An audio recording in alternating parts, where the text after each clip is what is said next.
yerootti baay'ee maal sitti fakkaate barumsa guddaan jireenya hojii keessaa argadhe keessaa namni waan baay'ee si barsiisa.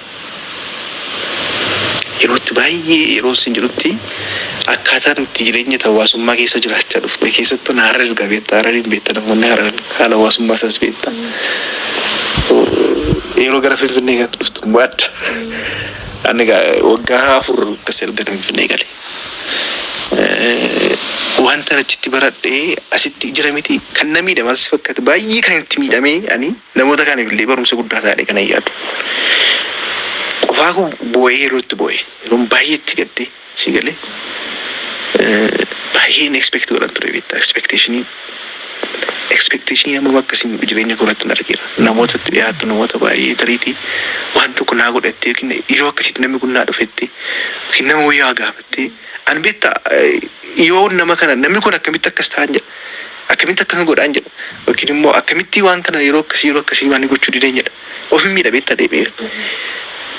Yeroo dhumaaf yeroon akkas baay'ee iddoo dhaabdu nama bakka itti yeroo dhaabdu wantoonni kunniin baay'ee na miidhee ture. Barumsa guddaan jireenya barumsa guddaas naa kenne yeroo dhootti waan tan baradheedha waan ta'eef keessumatti waggaa lamaan kanatti baay'ee expecting godhin namarraati. Namaaf gaarii ta'e waanuma gaarii hojjedhu waanuma gaarii godhi baay'ee expect godhu kun baay'ee na miidheera. Baay'ee itti miidhamee even torban lama guutuu yerootti of dhaggeeffachaa tureera waan akkasii fi galannoo waaqeffatu amma risheeptiin ta'e na baay'ee over expect godhuun namarraa waan baay'ee eeguuni baay'ee jireenya keenya miidhuu danda'a. Maatii keerraa ta'uu danda'a baay'ee eegin baay'ee nama kamirraa eegin gaarii ta'e namaaf gaarii hojjedhu nama waan gaarii godhi garuu baay'ee irraa expect gootataan of miita deebitee of miita waan ta'eef yeroo itti wanti kun na miidhee yeroo dheeraa natti fudhatee sin jechuu barbaadeera keessaa boodhaaf torban tokko lama caala natti fudhate garuu barumsa guddaa jireenya kootiif naa kennee waan darbeedha. Amma naman amantamoo eenyummaa kee irratti jijjiirama fidee qaba garuu wanti kun? Eenyummaa guddaa jireenya koo irratti jijjiirama fideera. Fakkeenyaaf sin jaalladha sin kabaja waan gaarii si yaada waan namaa siif yaadu yeroo na barbaaddetti keenyaaf yeroo tokkoffaa ofii koratti fokus gochuun qaba. Hojii koratti miidhaan qabu taanaan nan dhufa. Hojii koratti miidhaan qabu taanaan hin dhufu. Kan biraan garuu waan tokko si gaafadhiif waan sirraa dhabeef iddoo itti si eegee waan argamuu diddeef sitti naaru. Gurna naaraan ture baay'ee ofii miidhan ture. Akkamitti baluu akkas ta'a. Amma garuu waan barbaade ta'u eenyullee haa ta'u. Inaaru waaqa. Dhimma isaatti godhee ta'uu danda'a yookiin immoo bakka dhimma isaati. Dhufee dhiisee waan barbaade irraa argadhe dhabe I don't care. Nan dhabe. Dura garuu miidhaan ture. Baay'ee waan salphaa fakkaachaa namoonni hedduun kan itti miidhamaa jiran kun. Dhimma kanarratti kontentii tokko jedhee namoonni baay'een keessaan barreessaa turan. Yuusi waan salphaa gaafa laaltu waan salphaa sitti fakkaachuu danda'a. Garuu jireenya in real life kana keessaa bu'uudhaaf yeroo dheeraa natti fudhate kan keessaa bu'uudhaaf waan ta'eef ofuma irratti baruudhaaf iyyuu yeroo dheeraa sitti fudhata. Waggaa 20 meeqa ture waggaa 3 waggaa 30 meeqa ture waggaa 3 booda baruuchuun yeroo dheeraa natti fudhate. Jireenya na barsiisa barumsaan hin baranne barumsa irratti hin jiru kan hin baranne barumsa irratti otoo waa'ee dhukkubaa barachaa turre waan akkasii hin barattu waan ta'eef kana si jechuu barbaade. Galatoomi baay'ee dhimmoonni kun akka jetteedha baay'ee nama miidha. Expectationiin balaa hamaa jireenya namaa irratti fida. Miidhama sana keessaa garuu fakkeenyaaf namni waan inni amanameef namnis akka amanamuufiif barbaada. Waan inni nama gaarii ta'eef namni inni sunis gaarii akka ta'uuf barbaada. Namni garuu waama ofii qabu si kenna.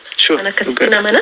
So maal ta'uu qaba laata falaasamni namni jiraachuu qabu dhimmoota kanaan akka miidhamne nuti gaafa sagantaa kana jalqabnus namoonni milkaa'an hundumtu abiddi jarri tuqee jira. Abidda wayiin tuqamanii ba'u. Kanaaf abiddi nu tuqe immoo dirqama dhaloota nu booda jiru tuquun qabu. Nuun kan itti tuqamne sana tuqamneerra inni itti himnu jarri immoo utuun tuqamiin haa darbanidha. Gufuun nu gufachiise dhaloota nu booda dhufu gufachiisuun qabu.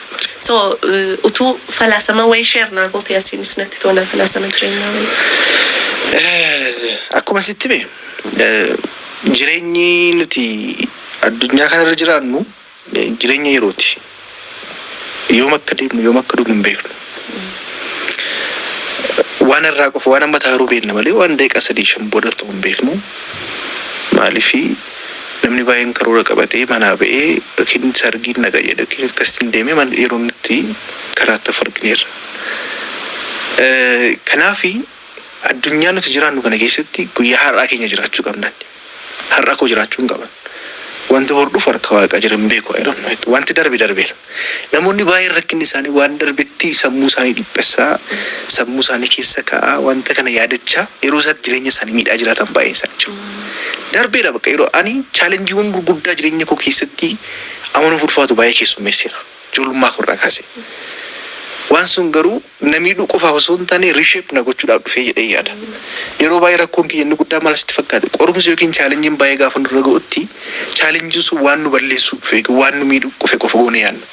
Yeroo takka garuu qorumsi kan sitti dhufu waan ta'e irraa si oolchuuf ta'uu danda'a.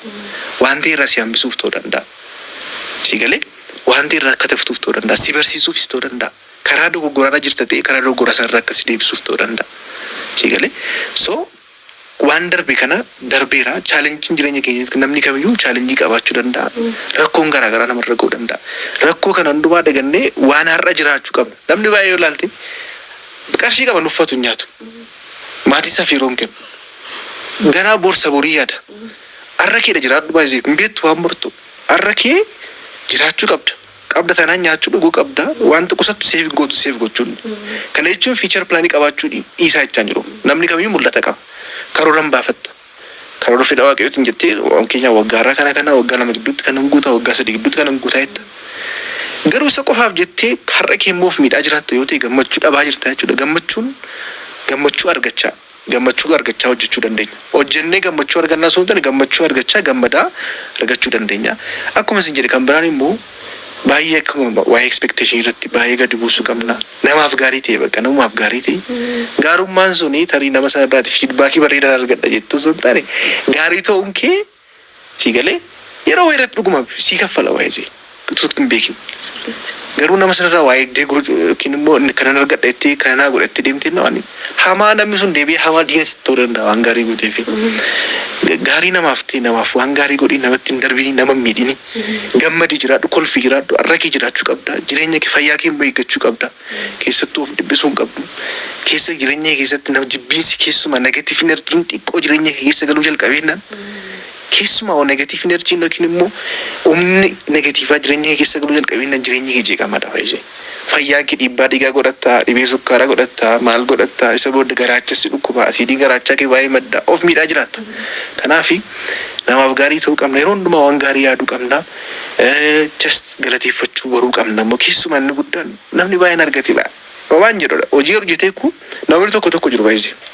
Utuma hojjetanii badaa miti isin jedhu. Ani koo baay'ee birrii argachaa jira argita. Hojii maaliif jirattee tu baakii waan tokko hin jiru waan jiraachaa jira isin jedhu.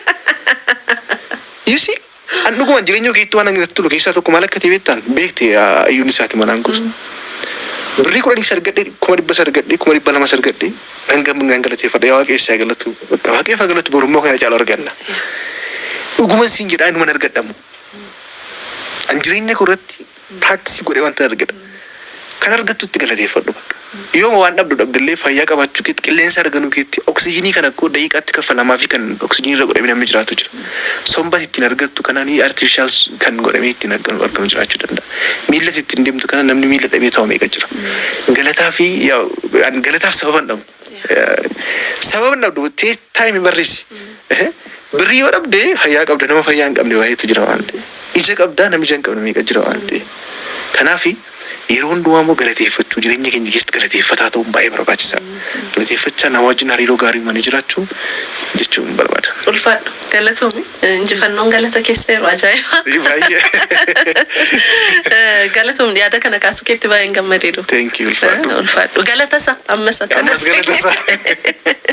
Kan biraa dooktar nama kara Harargee kanaa fi rifaatuu addaa qabaa siin jedhu. Bar nimbe habetta mata Harargee kan nin jaaladha. Kas. Achittin guddadhe jechuun danda'e.